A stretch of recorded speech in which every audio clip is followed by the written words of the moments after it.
Bwana Yesu Kristo asifiwe. Ninakubariki tena kupitia jina la Yesu Kristo, mwana wa Mungu aliye hai.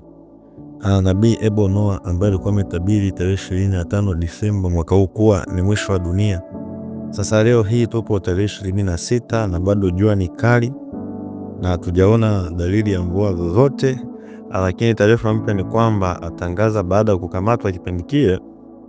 Sasa ametangaza kwamba mwisho wa dunia umeahirishwa. Kwa maana yake sio Disemba tena 25. Hii ni baada ya watu kuanza kuingia katika safina. Watu walitoka kwenye mataifa mbalimbali wakaja wakaingia kwenye ile safina. Aliwaamuru watoke akiwaamini kwamba mwisho wa dunia umeahirishwa.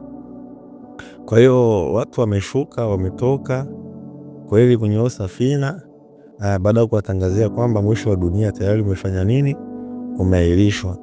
Yaani hiki kitu kinastajabisha sana kwa watu kukosa maarifa. Watu kutokujua neno la Mungu na kusoma neno la Mungu. Kwa sababu Mungu alishaweka agano lake kwamba hatoiangamiza dunia tena kwa maji wala kwa gharika ya mvua. Lakini wakakuwa watu ni watu wasiopenda kutafuta maarifa na kujifunza maarifa. Watu wametoka mataifa jirani, nchi zingine, wameenda kujazana kwenye safina. Kwa hiyo anawatangazia kwamba mwisho wa dunia umeahirishwa. Sasa hatujajua atatuambia ni lini tena. Kwa hiyo muone kwamba katika nyakati hizi za mwisho manabii wengi wa uongo watakuwepo na watafanya kazi za kupotosha watu na kuwadanganya watu wale ambao hawataki kujifunza neno la Mungu.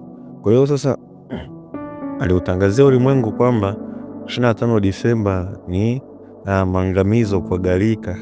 Na sisi mpaka sasa tunaona jua ni kali, hakuna dalili ya mvua wala mvua hakuna. Jua tu ni kali sana. Kwa hiyo ndugu zangu, tutafute maarifa katika nyakati hizi za mwisho. Zitakuja roho zidanganyazo na mafundisho ya uongo na mafundisho potofu. Kumjua Yesu Kristo ni maarifa tosha ambayo yanapatikana ndani ya Yesu Kristo. Kwa hiyo unahitaji kuwa na maarifa sahihi ya kiroho.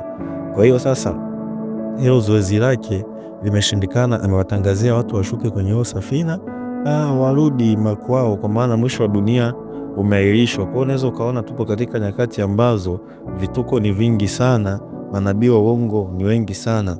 Kwa hiyo Yesu alitabiri vyema kwamba nyakati za mwisho watakuwepo manabii wengi wa uongo, na rundo la manabii wengi wa nyakati hizi ni manabii wa uongo. Kwa mujibu wa Yesu mwenyewe ambaye alisema nyakati za mwisho utakuwepo na manabii wa uongo. Kwa hiyo sasa ni nyakati ambazo inabidi tukae, tuwe makini na tuwe tayari, kwa sababu saa yote na siku yote tusioizani mwana wa Adamu yuaja. Kwa hiyo sasa nabii nyingi zinaenda kwa haraka sana kutimia, zimetimia haraka. Tunachokisubiri tu ni parapanda ya Bwana ambayo inakwenda kupigwa na wateule wanyakuliwe na kanisa lichukuliwe, kwa maana maovu na maasi yanazidi kuongezeka sana. Kwa hiyo ndugu yangu, sasa inabidi atafute maarifa, kwa sababu neno la Mungu anasema watu wangu wanaangamia kwa kukosa maarifa.